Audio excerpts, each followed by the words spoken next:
अस्सलाम वालेकुम रहमतुल्लाहि वबरकातुहू। Students, 9th standard second language Kannada यानी पहले लेसन हमें शुरू कर डालेंगे। ಅವರೇ ರಾಜರತ್ನಂ।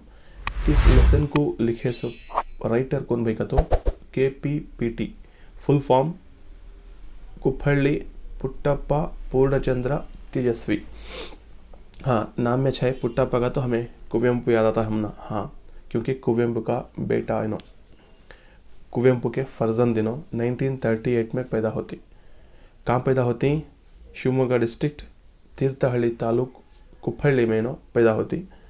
और इनके पोएट्रीज, इनके किताबा जो नॉवेल्स हैं वो चिदंबर रहस्य, जुगारी क्रास, अबुचूरिना पोस्ट ऑफिस, तबरना कथेगळु इत्यादि एक्सेट्रा। और इनको केंद्र साहित्य अकादमी प्रशस्ति, राज्य साहित्य अकादमी प्रशस्ति और दूसरे अवार्ड्स भी इनको मिलको ही। इतना तुम्हें कवि परिचय याद रख लो, काफ़ी है। लेसन को स्टार्ट करने के अव्वल इस लेसन में उतना खास कर क्या भी उतना इम्पोर्टेंट नहीं है। पूर्णचंद्र तेजस्वी के चाइल्डहुड में जो चला हुआ इंसिडेंट को इस लेसन में उन्हें रखा है। और वो इंसिडेंट क्या है कर को हमें लेसन पढ़ते पढ़ते हमें मालूम होता। लेसन को मैं पढ़कर निकलना में नीट से समझा ले को नहीं जाता, क्योंकि आप बोर हो जाती, क्योंकि आज के बच्चों को सब्र नहीं है। इसलिए मैं एक कहानी की तरह बता को लास्ट में इम्पोर्टेंट पॉइंट्स आपके एग्जाम को क्या याद रखना इतना मैं बताया रहा तो इतना तुम्हें देख लियो। इतना तुम ना तुम्हारे टीचर्स भी पूछते सो।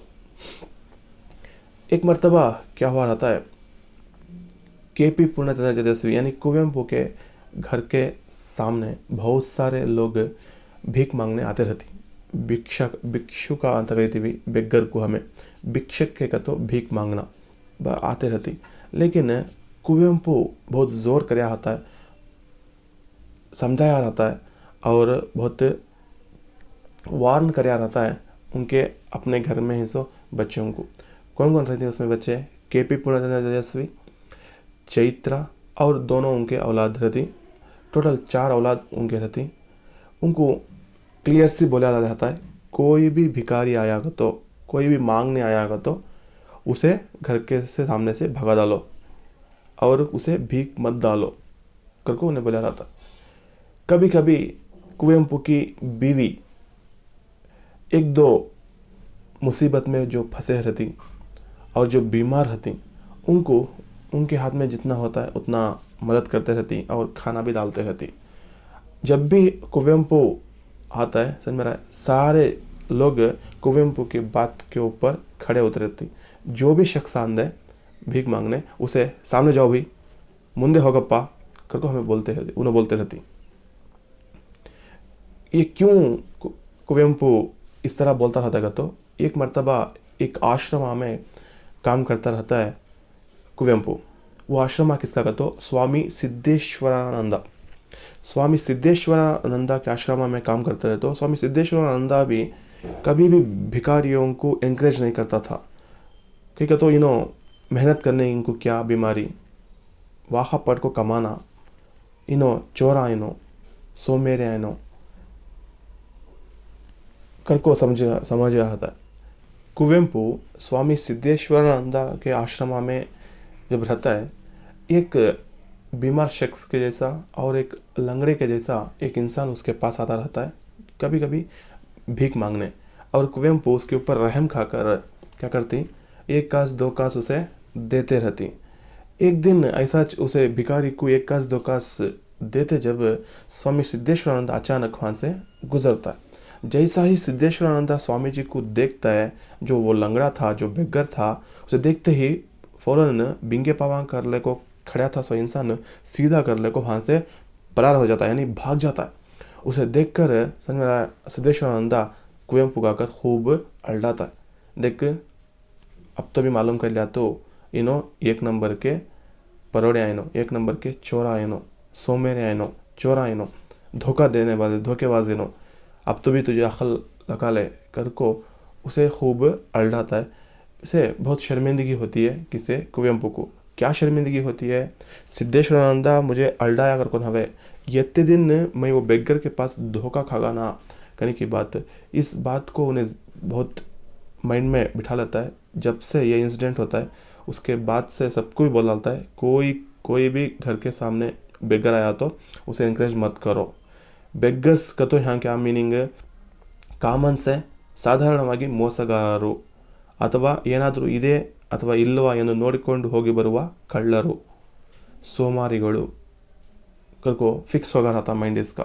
इसीलिए जो बाप बोले रहता है कुवेंपु, उसकी बात के ऊपर 100% खड़े उतरती हैं उनकी औलाद। जो भी शख्स आंदे उनसे भगा डालते रहती। एक दिन एक शख्स एक लंबा जुब्बा और शरई और एक बैग बगल में लगा ले को उनके घर का गेट खोलने के लिए ट्राई करता रहता। जैसा ही वह देखती, चैत्रा कहने वाली एक लड़की कुवेंपु की बेटी, मुंदे होगप्पा यारू इल्ला करको बोलता। उसे उन्हें कितना बोले तो भी नहीं जाता था। फिर वो गेट अचानक दबका रहता है, वो लॉक निकाल कर अंदर जाना, यानी कंपाउंड का गेट निकाल कर घर के अंदर जाना, लेकिन वो निकालने वास्ते उसे मुश्किल होता रहता है। ऐसा ही ने मुश्किलात का सामना करता रहता है। पूरे बच्चे आकर मुंदे होगप्पा आकर को बोलती। फिर कितना वक्त हुआ तो भी उन्हें वो गेट निकालने की कोशिश करता रहता है। अंदर जाकर कुवेंपु को कंप्लेंट करती, कौन की एक भिखारी कितना बोले तो भी नहीं जा रहा, सामने गेट निकालने की कोशिश कर रहा है। कह तो अंदर कुवेंपु जैसा ही सुनता है बाहर आकर देखता है, देखा तो ओहो नीवा तुम्हें की, आ जाओ कर को गेट उठाकर लॉक निकाल को उसे अंदर बुला ले को जाकर हाथ पकड़कर अंदर चेयर पर बिठाता है। ये बच्चे पूरे शॉक हो जाती, अरे ये क्या भाई, अभी तक हमें भिखारी समझते थे, लेकिन इसे जो मिला से इज्जत देकर इन्हों चौंक जाती, सरप्राइज हो जाती। जब कुवेंपु बताता है, देखो भाई इन्हों भिखारी नवे, तुम्हारे थर्ड स्टैंड किताब में बन्नದ ತಗಡಿನ ತುತ್ತೂರಿ ಕಾಸಿಗೆ ಕೊಂಡನು ಕಸ್ತೂರಿ करको लिखा देख पोएट उनोचिनो अवरे राजरत्नम, इनोच राजरत्नम एक पोएट करको समझे। जब चुप हो जाती। जब भी उसके बाद जब भी पोएम्स पढ़ती, वो पोएम्स को लिखे सो पोएट के बारे में या राइटर के बारे में उसका नाम देखना सीख लेती। जब तक बच्चे पोएम्स का तो क्या समझे रहती, तो नेचुरल थिंग्स समझे रहती। क्या हमारे आसपास नेचर में क्या है, मರ ಗಿಡ ಆಕಾಶ ಭೂಮಿ ವಸ್ತುಗಳು ಇದ್ದ ಹಾಗೆ ಕವಿತೆಗಳು ಸಹ ಒಂದು ವಸ್ತು ಎಂದು ತಿಳಿದಿರ್ತಾರೆ। लेकिन उसके बाद कुवेंपु जब बोलता है ये ಬಣ್ಣದ ತಗಡಿನ ತುತ್ತೂರಿ ಕಾಸಿಗೆ ಕೊಂಡನು ಕಸ್ತೂರಿ लिखे सो पोएट एक इंसान को उनको जब मालूम होता है, उतना मासूम रहती वो बच्चे। जब से उन्होंने पोएम पढ़ने के बाद पोएट का नाम भी पढ़ना सीख लेती। और जब भी राजरत्नम उनके घर के पास आता, बच्चों को हंसी मजाक करते हुए, क्या भाई अंदर आंदे की सामने जान दे की करको उनके साथ मजाक करता था। वो बच्चे भी मुस्कुराते थे। और इसी तरह ये लेसन यहाँ को मुकम्मल होता है। उतना स्टार्टिंग में बोला था मैं, उतना ख़ास नहीं है, लेकिन इसमें याद रखने की एक बात क्या है तो कुवेंपु के औलाद यानी कुवेंपु और मक्कड़ू कुवेंपुरನ್ನ ಏನೇನು ಕರೀತಾ ಇದ್ರು, एक बोलना भूल गया था मैं, अन्ना करके बुलाते थे, भैया करके बुलाते थे। यानी अन्ना का तो यहाँ भैया ना है, कुछ डिस्ट्रिक्ट्स में बाप को अन्ना करके बुलाने की आदत है, कुछ स्टेट्स में, इसलिए अन्ना करको बुलाते थे। ये एक मार्क्स याद रख लो। ಕುವೆಂಪು ಅವರ ಮಕ್ಕಳು ಏನು ಕರೀತಾ ಇದ್ರು, ಅಣ್ಣ ಎಂದು ಕರೀತಾ ಇದ್ರು। ಭಿಕ್ಷುಕರ ಬಗ್ಗೆ ಇದ್ದ ಕುವೆಂಪುರವರ ಅಭಿಪ್ರಾಯವೇನು ಗೊತ್ತೋ, ಭಿಕ್ಷಕ್ಕೆ ಬರುವವರು ಸಾಮಾನ್ಯವಾಗಿ ಮೋಸಗಾರರು, ಏನಾದರೂ ಕದಿಯಲು ಬರುವ ಕಳ್ಳರು, सोमारिगढ़। ये तक कॉन्सेप्ट था भिखारियाँ का तो किसके दिमाग में, कुवेंपु के दिमाग में। और वो गेट खोलकर अंदर आने के लिए कोशिश करता था। सो उन्हें कौन भाई का तो राजरत्नम, जीपी राजरत्नम, समझ में आ रहा है। कुवेंपु के बेटा बेटी का नाम क्या था तो KPPT यानी कुप्पल्ली, पूर्णचंद्र, तेजस्वी और चैत्रा।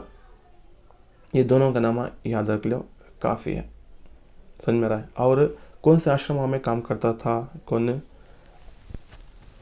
कुवेंपु का तो स्वामी सिद्धेश्वरानंद स्वामी जी। स्वामी सिद्धेश्वरानंद स्वामी जी वो आश्रम का वो ओनर था। इतना तुम्हें याद रख लियो इस लेसन में, इतना काफ़ी है। और दूसरा क्या भी इसमें इम्पोर्टेंट नहीं है, थोड़ा बहुत मीनिंग्स देख लियो, कवि परिचय देख लो। कवि परिचय मैं स्टार्टिंग में आपको बता को हूँ। कुप्पल्ली, पुट्टप्पा, पूर्णचंद्र, तेजस्वी, शॉर्टकट में KPPT, 1938। ಶಿವಮೊಗ್ಗ ಜಿಲ್ಲೆ ತೀರ್ಥಹಳ್ಳಿ ತಾಲೂಕು ಕುಪ್ಪಳ್ಳಿ. ಕೃತಿಗಳು ಜುಗಾರಿ ಕ್ರಾಸ್, ಚಿದಂಬರ ರಹಸ್ಯ, ತಬ್ರನ ಕಥೆಗಳು, ಅಬುಚೂರಿನ ಪೋಸ್ಟ್ ಆಫೀಸು. ಪ್ರಶಸ್ತಿ केंद्र साहित्य अकादमी, राज्य साहित्य अकादमी, कर्नाटक साहित्य अकादमी एक्सेट्रा मिलको ही। इतना ये लेसन यहाँ को मुकम्मल होता है। नेक्स्ट दूसरा लेसन स्टार्ट करेंगे हमें। जब तक अस्सलाम वालेकुम रहमतुल्लाहि वबरकातुहू।